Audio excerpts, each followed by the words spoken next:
Hi Year 5s, Mrs Inwards here. Hope you've all had a lovely half term and a nice break, ready to get back to your work again. So English this morning, we're starting our new unit after you've done your cold task yesterday. Today we're thinking about book reviews. Okay, so we're going to start by thinking about the features of a book review and look through several different book reviews. Okay, so as always, at the start of every single topic, we're going to be thinking about the audience and purpose. So who is the actual audience for a book review? And what's the purpose of writing a book review? I want you to just take a couple of minutes to have a think for yourself, please.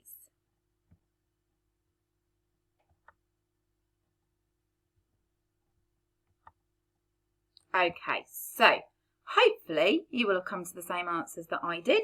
The audience for book reviews is basically anyone who's interested in that particular genre of book, because that's why you would read a book review.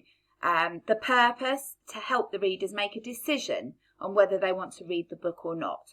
A book review is only very short and it doesn't give away any spoilers at all. All right, and so it will only take you a couple of minutes to read a book review, and then you can make an informed decision as to whether you would like to read that book or not. Okay, so here is our model text that we're going to have a quick read through.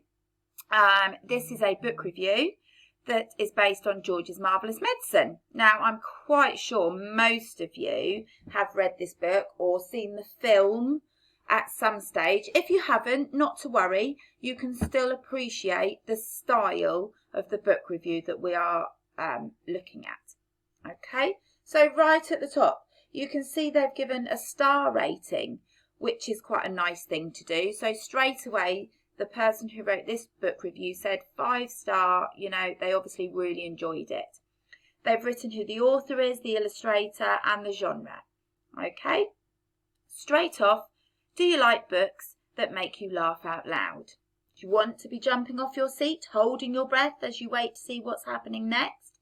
If so, the George's Marvellous Medicine is just the book for you. Warning, do not try to make George's Medicine at home. It could be dangerous. Okay, so a really nice opening there. The synopsis, which basically means rough idea of what's happened. George Cranky's grandma is a miserable grouch, and George really hates the horrid old witchy woman. One Saturday morning, he decides that his grisly old grunion of a grandma needs teaching a lesson. So-ho, aha! George knows exactly what to do. A magic medicine it will be. One that will either cure her completely or blow off the top of her head. While Mum and Dad are out shopping, George gets to work collecting ingredients, deodorant, shampoo, floor polish and more, and he gets to work. Along with a dollop of brown paint to mimic Grandma's original medicine, he is ready to administer the first dose. But will Grandma get more than she's bargained for? Never grow up, always grow down. So, the characters. You've got a nice picture there. George Cranky is an 8-year-old boy who wonders if his grandma is a witch. Grandma is the bossiest grandma you've ever met, who enjoys telling her grandson that she lies to eat insects. No wonder he thinks she's a witch. And is prone to growing and shrinking. And then you've got Mr. and Mrs. Cranky. They're George's parents. Mr. Cranky wants to make lots of George's Marvellous Medicines to sell to farms around the world. I wonder why. The language. George's Marvellous Medicine is full of fizz-popping language, perfect for a young child to explore. Moreover, Roald Dahl includes some words of his very own inventions that can get even the grumpiest of adults interested. My review. George's Marvellous Medicine is a tremendous tale that tells the story of George and his desire to transform his cranky old grandma. From Grandma bursting through the roof to seeing chickens grow, I absolutely enjoyed this book, and when I first read it, I burst into tears from laughter. Although some people might feel the book is inappropriate for children due to the cruelty to old people and health hazards, please don't drink shampoo at home, The complete outrageousness of the ideas of the book is what makes this one of the most entertaining books I have ever read. This book is a must-read for any child. It is a laugh-out-loud story that will keep even the most reluctant readers hooked and wanting more. Okay, so I'm sure you'll agree that is a fantastic book review. It doesn't tell you too much and spoil the story, but it tells you just enough to give you that hook to want to read the story. Okay, so if I can turn the page, what are the features of a book review?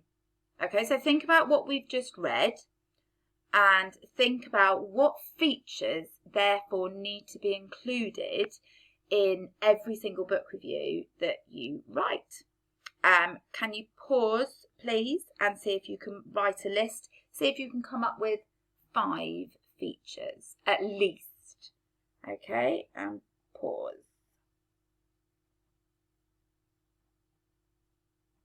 Okay, let's see what you've come up with. Here's my list, compare it to your list. So, subheadings, really important. In the George's Marvellous Medicine, it told you the synopsis, it told you the characters, it told you the actual book review, and it focused on language. Not necessarily exactly the same subheadings in all your book reviews, just subheadings which are appropriate for that particular book. Okay, but subheadings all the same need to feature in every single book review. It's nice to have a picture. Not essential, but it is nice because it can give you an idea of the characters. Opinions. Book reviews are all about your opinions, so it is very important when writing a book review to give your opinion on the book. We saw straight away from the top of this book review, it was a 5-star book review. Therefore, this person clearly liked the book, which is really useful as a reader. If someone gives one star, it's probably not even worth reading the book review because it's not going to be one you necessarily want to read. Okay, so opinions are important. Quotes. Okay, now George's Marvellous Medicine didn't actually have any specific quotes, all right, but it is nice to include some quotes just to get an idea of the characters or the plot line, but not giving any games away.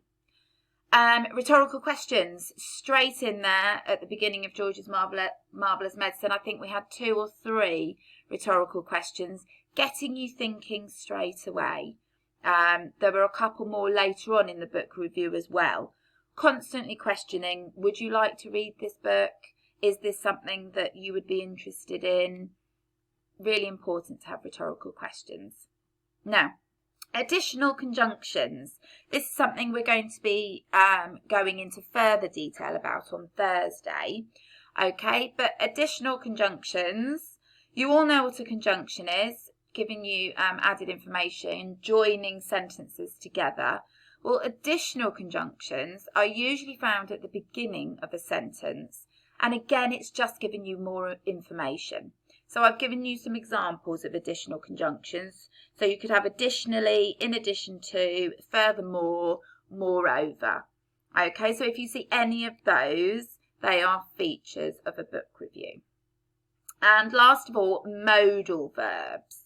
Okay, now modal verbs are helping verbs. So you should, you would, you could.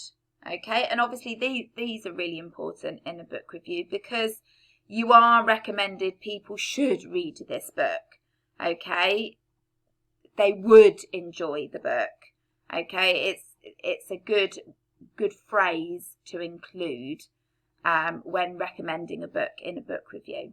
I wonder how many of those features you got. Did you manage to get 5?